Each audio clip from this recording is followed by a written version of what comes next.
Stop.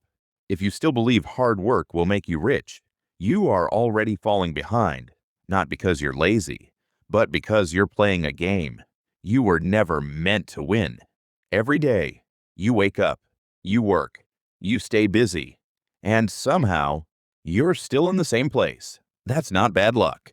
That's design. You were trained to trade time for money, school, jobs, society. All of it teaches you one rule: work more, earn more. But here's what they don't tell you. Time is limited. No matter how hard you work, you can't scale time. And that's why most people stay stuck, because they rely on effort instead of leverage. Let me prove it to you. If hard work made people rich, the hardest workers on earth would be millionaires.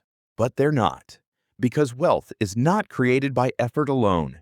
It's created by leverage.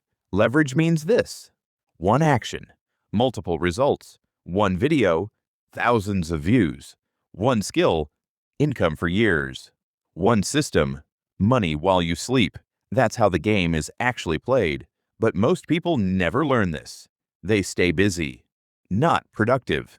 So instead of asking, "How can I work more?" ask a better question: what can work for me? Because the moment you understand that, you stop chasing money and start building systems. And that changes everything. But here's the truth. Most people will hear this, agree with it, and do nothing. And they'll stay exactly where they are. But a few will actually understand. And those people will never see money the same way again. So now the only question is, which one are you?